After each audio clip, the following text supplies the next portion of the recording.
Hey, what's up? It's Jim, and today I'm going to talk about Blue Beetle.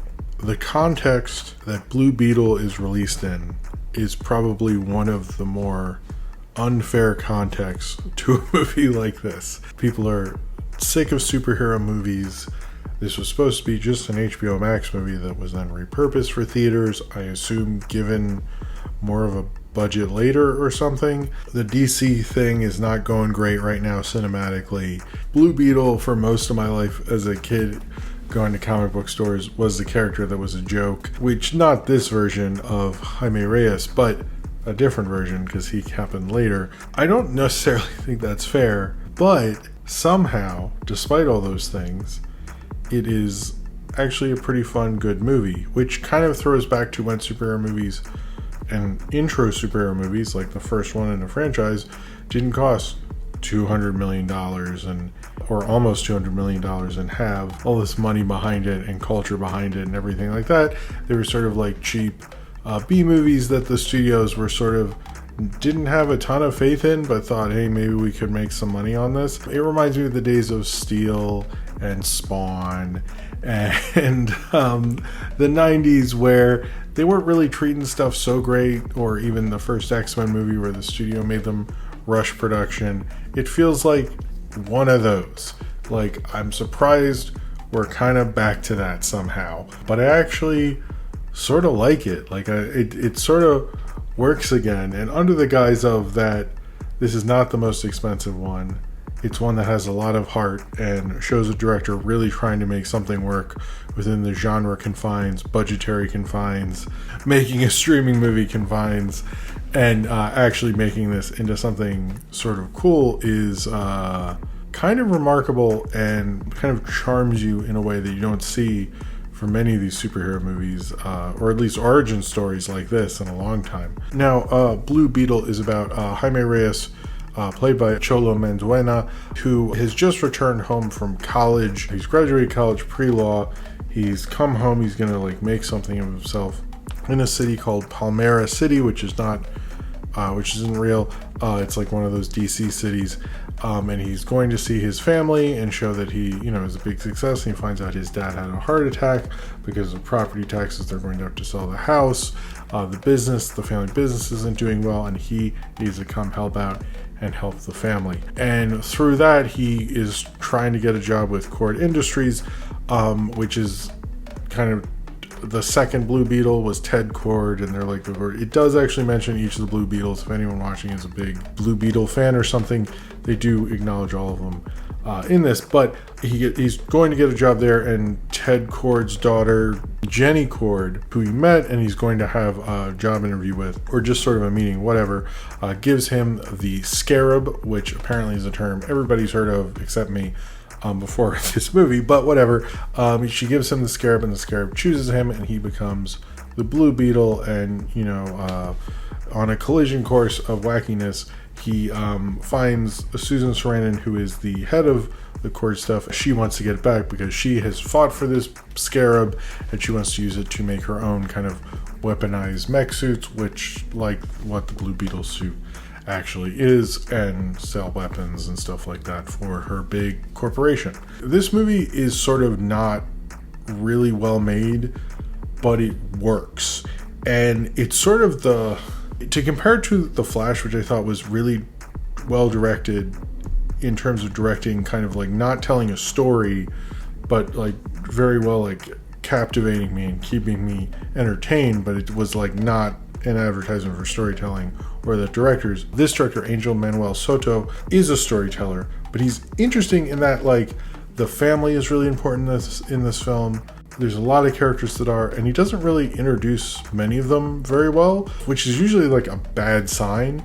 But then I find myself very compelled by each of these characters and very into each of these characters, and I could tell you, not every single one, but a majority of them, I could tell you sort of who they are, right? A feel for who they are, which is a pretty remarkable thing. Not a lot of actual directors, and even superhero directors, can do that without everyone just hitting various tropes or something like that. Now, part of that is because it has a great cast with some of the family and stuff like that, but it's also because I get the sense he really wants this to be a family superhero film, and not in the sense of it's PG or something. I mean, this is pretty family friendly, I think. It's very much about a family, and the son is a superhero in the family, and they're sort of indirectly a part of it. Also, that he's good at, I think, showing the differences of gentrification in the city. He does it in kind of like a B-movie way, where like they're looking out from their crappy kind of house that they've loved and lived in their whole lives, and they're seeing like these vast skyscrapers and neon lights and stuff like that. And they don't have the biggest budget, even with like however much budget they gave it. It still looks kind of like not as polished as we're used to.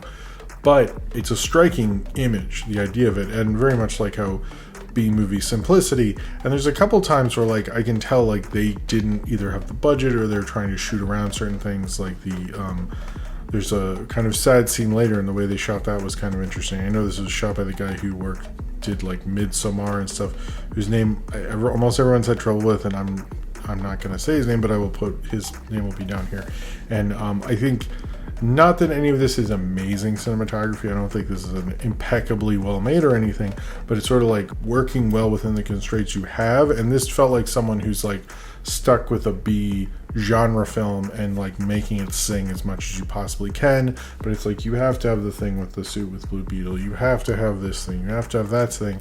And he like does all the genre tropes he's supposed to, but at the same time, he injects so much life into it. And I think that is something that I really liked about it. In a sense, it reminded me of the original Iron Man, but also sort of the Spider-Man, the MCU Spider-Man movies, just because it felt like there was a larger world. It was a part of Blue Beetle world, not extended, whatever universe it's a part of. Although apparently it's like the first of the new movies. That worked for it in a good way. You know, I often talk about, I think I've talked about this a few times, like world building's done in this weird way now where everyone wants everything just like explained flat out.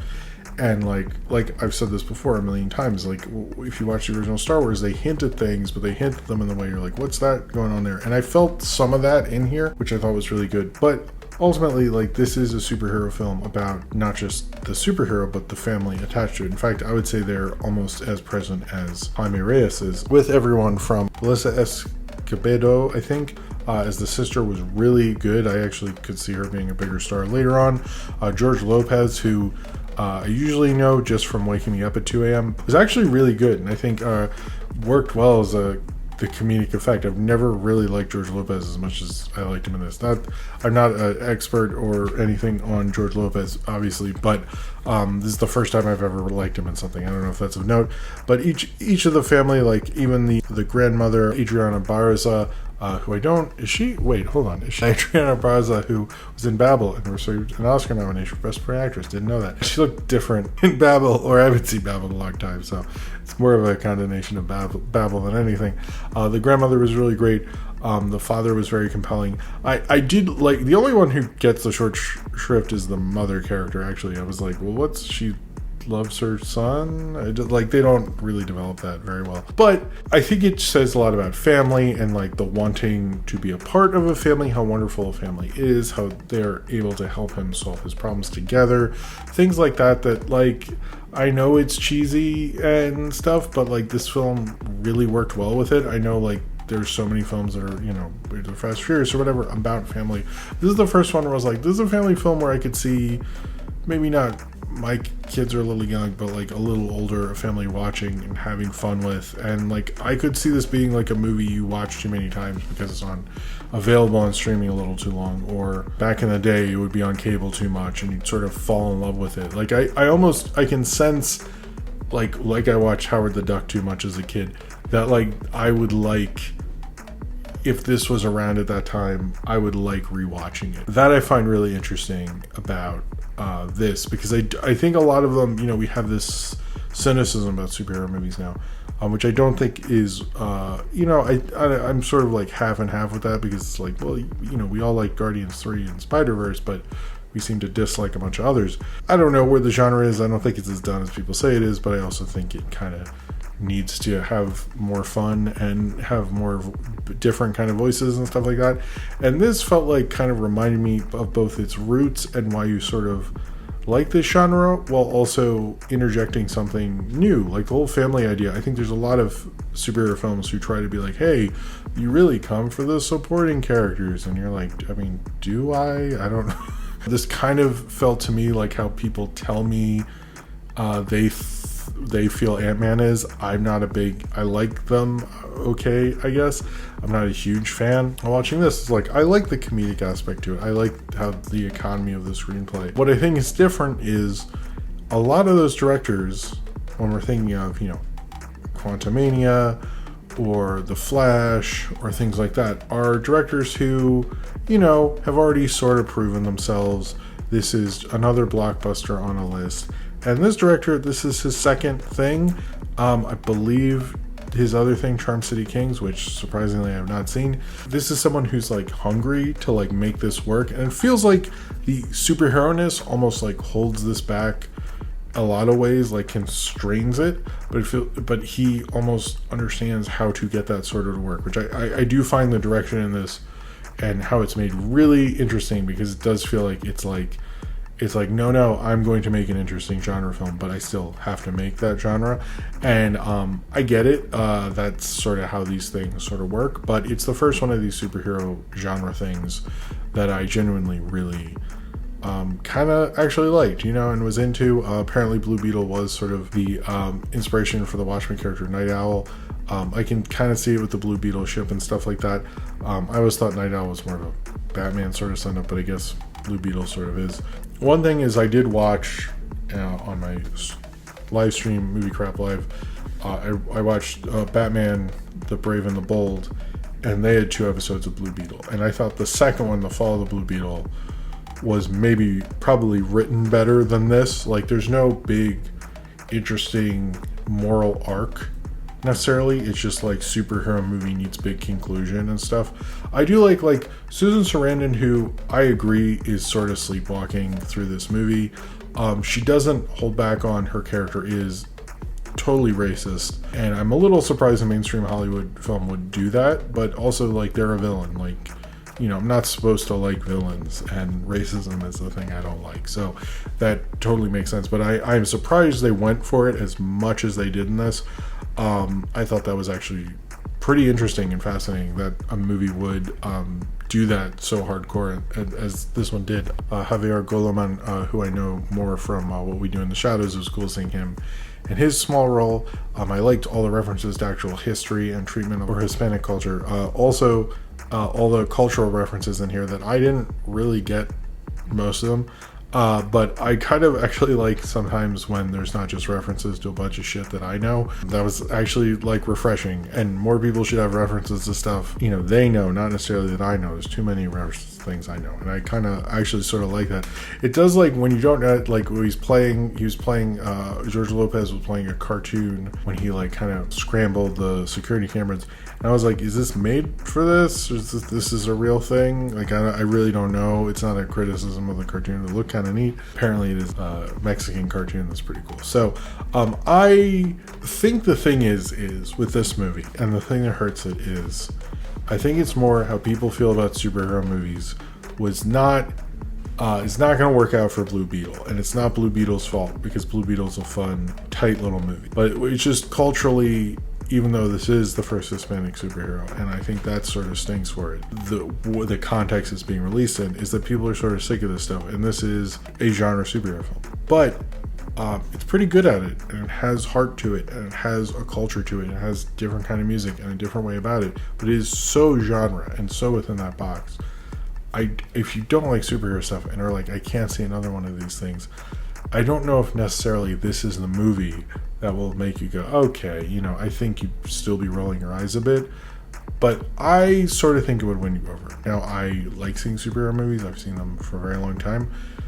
If they're popular or not, I would be seeing them, but I still think this film has enough heart and had enough interesting things about it that it is at least one of the better ones this year. Not the best, because there's the Spider-Verse and stuff, but it's one that I'm still like thinking about more, and I think of the DC ones this year, it's definitely the best one. I don't know if that's a endorsement or anything. I hope I don't know right now. It doesn't look like they'll get to make another one or anything, but if they ever do, I hope they do some more interesting things with the character and not just so beholden to the origin thing. I think that's kind of what hurts it in a way, but that's also like the kind of glory of it is like, hey, you made this work better than a lot of people have. It feels like they're adhering to the genre beats, but not like doing it so much so because like I know the structure works. It's like they're doing it more because like they have to do it because it's a superhero movie, and everything they're not doing that really sings and comes alive. But then it also, because you're so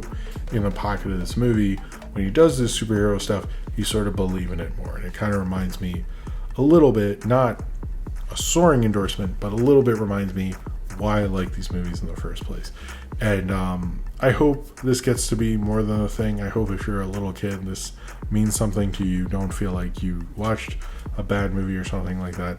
It actually works really well, and I think it will probably... I wouldn't be surprised if in 10, 20 years this raises in esteem because people are surprised, are kind of taken aback by how good it is. And it's unfortunate the time it came out in, but don't let that hold you back, because I think one of the things about this Blue Beetle and this movie is just like coming together and everyone working together as a family, and how beautiful it is when everyone works together to sort of solve a problem. And I can't even think of that as a superhero movie does as much as them just kicking ass. This is not as much about kicking ass and looking cool, although it sort of has that. This is more about, I think, telling your story the way that is authentic to you and with the people that are authentic to you, and showing the life that's going on despite the context and despite the adversity, either both the characters in the film and the actual adversity of dealing with this stupid genre at this point. It all kind of like is able to sort through all that and sort of kind of like make you kind of believe all this can work despite the odds of everything that's sort of going against it. So if you have seen Blue Beetle and you would like to talk about it, then comment below in the comments and subscribe if you would like to.